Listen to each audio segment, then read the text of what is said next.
नमस्कार। आकाशवाणी से प्रस्तुत है समाचार संध्या।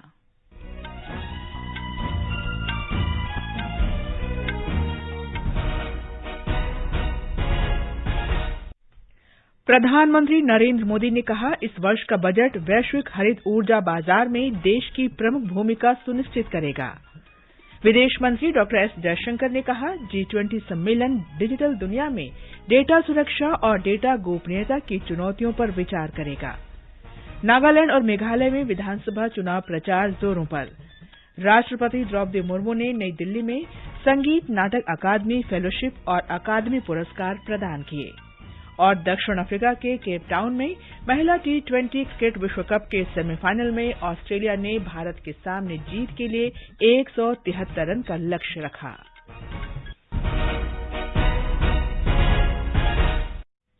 समाचार संध्या के साथ मैं कनकलता। प्रधानमंत्री नरेंद्र मोदी ने कहा है कि इस वर्ष का बजट निवेशकों और देश की जनता को हरित विकास की ओर बढ़ते हुए अपना भविष्य सुरक्षित करने के अनेक अवसर प्रदान करता है। उन्होंने कहा कि सरकार अर्थव्यवस्था के हरित विकास के लिए हर संभव सहायता देने को तैयार है। बजट के बाद हरित विकास पर वेबिनार को संबोधित करते हुए प्रधानमंत्री ने कहा कि इस सरकार द्वारा 2014 से प्रस्तुत किया जा रहा प्रत्येक बजट वर्तमान चुनौतियों के समाधान के लिए नए समय के सुधारों को आगे ले जा रहा है।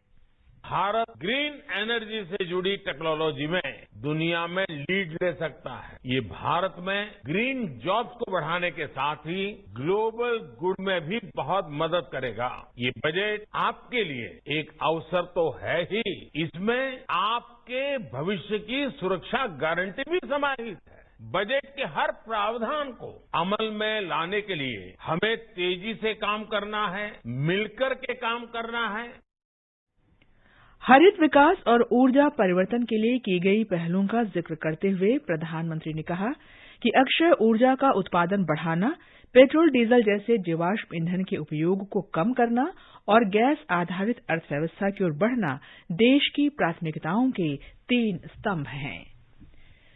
विदेश मंत्री डॉ. एस. जयशंकर ने कहा है कि भारत की G20 की अध्यक्षता मात्र एक आयोजन नहीं है, बल्कि भारत को विश्व से परिचित कराने का अवसर है।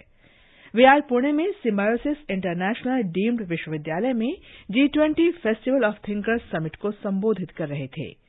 श्री जयशंकर ने कहा कि पिछले कुछ वर्षों में महामारी प्रबंधन, सुशासन, नवाचार को बढ़ावा, मोटा अनाज वर्ष को समर्थन, अन्य देशों में प्राकृतिक आपदाओं के समय मदद पहुंचाने और विश्व कल्याण के लिए समग्र प्रतिबद्धता के संदर्भ में राष्ट्रीय और अंतर्राष्ट्रीय स्तर पर भारत की कई उपलब्धियां रही हैं। इन विशेषताओं के कारण G20 में भाग लेने वाले देशों के साथ-साथ अन्य देशों को भारत से बहुत उम्मीदें हैं। उन्होंने कहा कि आज के डिजिटल युग में डेटा की महत्वपूर्ण भूमिका होगी। डेटा नए युग का ईंधन है, इसलिए भविष्य में डेटा सुरक्षा एक महत्वपूर्ण चुनौती होगी। डॉ. जयशंकर ने छात्रों के सवालों के जवाब भी दिए। नियंत्रक और महालेखा परीक्षक CAG गिरीश चंद्र मुर्मू को 2024 से 2027 तक 4 साल की अवधि के लिए जेनेवा स्थित अंतर्राष्ट्रीय श्रम संगठन का वैदेशिक लेखा परीक्षक चुना गया है। ये नियुक्ति CAG की व्यावसायिकता, उच्च मानकों, वैश्विक लेखा परीक्षा अनुभव को मान्यता और अंतर्राष्ट्रीय समुदाय के बीच इसकी साख को दर्शाती है। केंद्रीय वाणिज्य और उद्योग मंत्री पीयूष गोयल ने कहा है कि भारत वैश्विक आर्थिक पुनरुद्धार का स्तंभ होगा, क्योंकि इसने स्थिर विकास का प्रदर्शन किया है और दुनिया की बड़ी अर्थव्यवस्थाओं में सबसे तेजी से बढ़ने वाले देश के रूप में उभरा है। श्री गोयल राजस्थान के भीलवाड़ा में आज उद्योग जगत द्वारा आयोजित कार्यक्रम में भाग ले रहे थे। उन्होंने कहा कि भारत पहले से ही दुनिया की 5वीं सबसे बड़ी अर्थव्यवस्था है और आने वाले वर्षों में तीसरी सबसे बड़ी अर्थव्यवस्था बनने के लिए तेजी से आगे बढ़ रहा है। आज जब भारत का पासपोर्ट लेके हम किधर जाते हैं तो किस तरीके से, किस नजरिए से हमारा स्वागत होता है। यहाँ तक कि G20 की अध्यक्षता जो भारत को इस वर्ष मिली है और जिस प्रकार से अभी तक के कार्यक्रम हुए हैं, और पहला कार्यक्रम तो उदयपुर में ही हुआ और पूरे विश्व में आज पहचाना है कि अगर कोई अर्थव्यवस्था विश्व की अर्थव्यवस्था को गति दे सकती है तो वो भारत की अर्थव्यवस्था। श्री गोयल ने कहा कि प्रधानमंत्री का विजन 2047 तक भारत को विकसित राष्ट्र बनाना है। कौशल विकास और उद्यमिता राज्य मंत्री राजीव चंद्रशेखर कल बेंगलुरु में दूसरे सेमिकॉन इंडिया फ्यूचर डिजाइन प्रदर्शनी का उद्घाटन करेंगे। इसका उद्देश्य स्टार्टअप, भविष्य के नवाचारों और वैश्विक तथा भारतीय सेमीकंडक्टर निर्माताओं को भारत की सेमीकंडक्टर क्षेत्र में निवेश के लिए प्रोत्साहित करना है।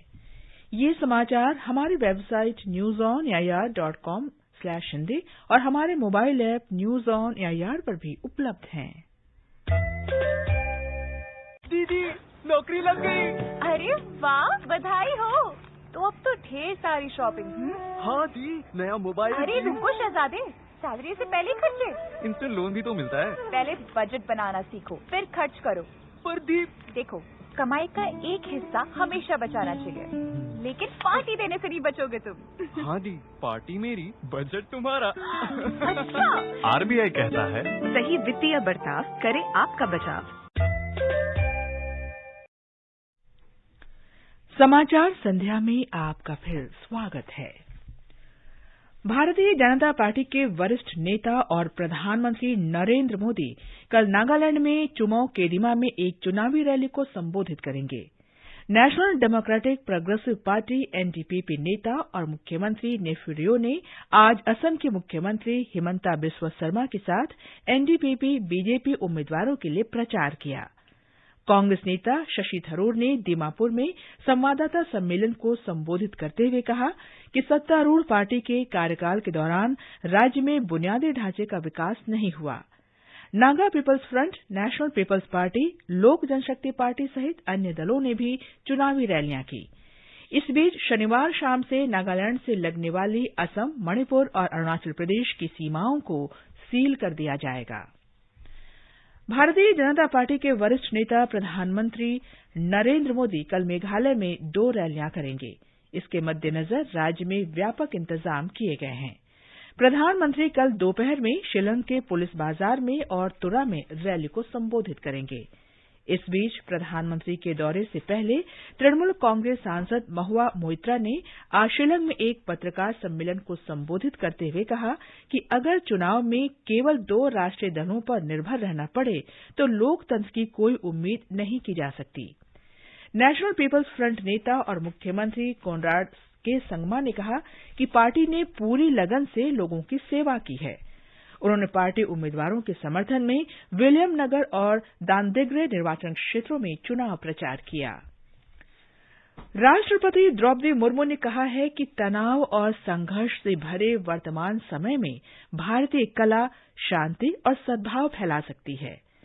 आधुनिक युग में भारतीय सांस्कृतिक मूल्य अधिक उपयोगी हो गए हैं। राष्ट्रपति मुर्मू ने आज नई दिल्ली में एक समारोह में वर्ष 2019, 2020 और 2021 के लिए संगीत नाटक अकादमी फेलोशिप और अकादमी पुरस्कार प्रदान किए। इस अवसर पर उन्होंने कहा कि भारतीय कला भारत की सॉफ्ट पावर का भी उत्कृष्ट उदाहरण है।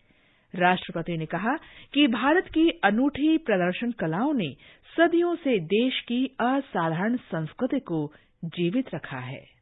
हमारी कलाएं और कलाकार हमारी समृद्ध संस्कृति के संवाहक है। विविधता में एकता भारत की संस्कृति की सबसे बड़ी विशेषताएं हैं। असम के बिहू नृत्य से लेकर केरल की कथकली तक, पूर्व में छौ से लेकर पश्चिम में गरबा तक, नृत्य विधाओं में हमारी संस्कृति की इंद्रधनुषी छटा दिखाई देती है।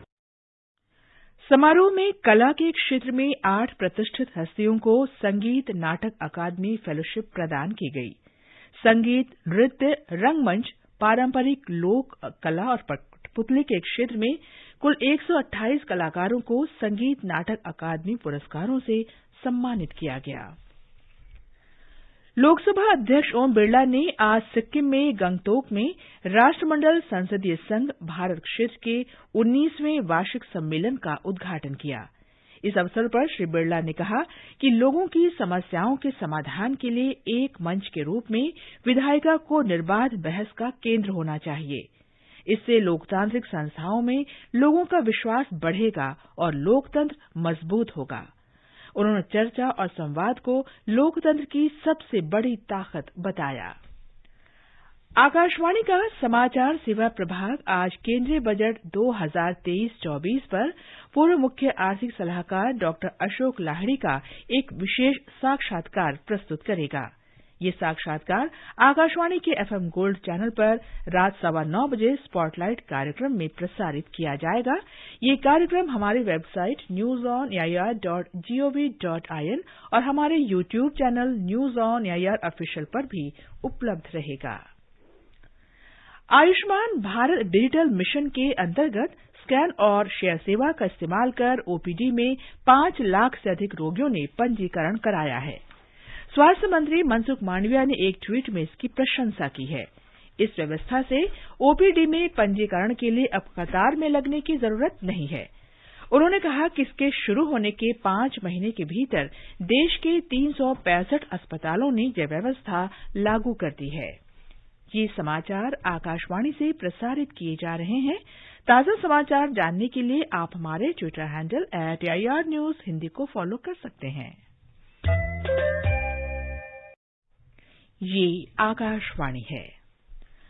आईसीसी महिला T20 क्रिकेट विश्व कप के पहले सेमीफाइनल में आज केपटाउन के न्यूलैंड्स में ऑस्ट्रेलिया के 173 रन के लक्ष्य का पीछा करते हुए ताजा समाचार मिलने तक भारत ने 10 ओवर में 3 विकेट पर 93 रन बना लिए हैं। इससे पहले ऑस्ट्रेलिया ने टॉस जीतकर पहले बल्लेबाजी करने का निर्णय लिया। भारत ने सोमवार को गेकेब्रा के सेंट जॉर्ज पार्क में वर्षा बाधित अंतिम ग्रुप मैच में आयरलैंड को डकवर्थ लुईस पद्धति से 5 रन से हराकर सेमीफाइनल में प्रवेश किया। अपने पहले 4 मैचों में 4 जीत के साथ ऑस्ट्रेलिया ग्रुप ए में शीर्ष पर है। भारत ग्रुप बी में 4 मैचों में 6 अंकों के साथ दूसरे स्थान पर रहा। कल दूसरे सेमीफाइनल में इंग्लैंड का सामना दक्षिण अफ्रीका से होगा। सेमीफाइनल के विजेता रविवार को फाइनल में भिड़ेंगे। उच्चतम न्यायालय ने दिल्ली की एक अदालत को कांग्रेस के वरिष्ठ नेता पवन खेड़ा को अंतरिम जमानत देने का निर्देश दिया है। असम पुलिस ने आज दिल्ली पुलिस के सहयोग से पवन खेड़ा को दिल्ली हवाई अड्डे से गिरफ्तार किया। वे पार्टी अधिवेशन में भाग लेने रायपुर जा रहे थे। प्रधानमंत्री नरेंद्र मोदी पर टिप्पणी करने के लिए पवन खेड़ा के खिलाफ असम के हाफलॉन्ग में मामला दर्ज किया गया था। शीर्ष न्यायालय ने पवन खेड़ा के खिलाफ दर्ज सभी एफआईआर को एक साथ मिलाने के लिए असम और उत्तर प्रदेश पुलिस को नोटिस भी जारी किए। और अब आर्थिक जगत की खबरों के साथ हैं मनोज पाठक। बॉम्बे स्टॉक एक्सचेंज का सेंसेक्स आज 139 अंक घटकर 59,606 पर बंद हुआ। उधर नेशनल स्टॉक एक्सचेंज का निफ्टी 43 अंक कम होकर 17,511 दर्ज हुआ। अंतर बैंकिंग विदेशी मुद्रा बाजार में $1 की तुलना में ₹11 पैसे मजबूत होकर 82 रुपये 74 पैसे पर पहुंच गया और अंतर्राष्ट्रीय बाजारों में ब्रेंट कच्चे तेल की कीमत लगभग $81.34 प्रति बैरल के आसपास चल रही थी। आकाशवाणी समाचार के लिए मनोज पाठक। युवा कार्यक्रम और खेल मंत्री अनुराग सिंह ठाकुर ने ऐश्वर्य प्रताप सिंह तोमर को मिस्र के काहिरा में आईएसएसएफ विश्व कप निशानेबाजी प्रतियोगिता की राइफल 3 पोजीशन स्पर्धा में स्वर्ण पदक जीतने पर बधाई दी है। एक ट्वीट में श्री ठाकुर ने कहा कि ऐश्वर्य प्रताप अपने खेल से पूरे देश को अचंभित करते रहते हैं। राष्ट्रपति भवन के प्रांगण में होने वाला चेंज ऑफ गार्ड सेरेमनी समारोह इस शनिवार को नहीं होगा। एक आधिकारिक विज्ञप्ति में कहा गया है कि जर्मनी के चांसलर के लिए निर्धारित गार्ड ऑफ ऑनर के कारण यह निर्णय लिया गया है। अंत में मुख्य समाचार एक बार फिर। प्रधानमंत्री नरेंद्र मोदी ने कहा, इस वर्ष का बजट वैश्विक हरित ऊर्जा बाजार में देश की प्रमुख भूमिका सुनिश्चित करेगा। विदेश मंत्री डॉक्टर एस जयशंकर ने कहा, G20 सम्मेलन डिजिटल दुनिया में डेटा सुरक्षा और डेटा गोपनीयता की चुनौतियों पर विचार करेगा। नागालैंड और मेघालय में विधानसभा चुनाव प्रचार जोनों पर राष्ट्रपति द्रौपदी मुर्मू ने नई दिल्ली में संगीत नाटक अकादमी फेलोशिप और अकादमी पुरस्कार प्रदान किए। इसके साथ ही समाचार संध्या का ये अंक समाप्त हुआ। नमस्कार।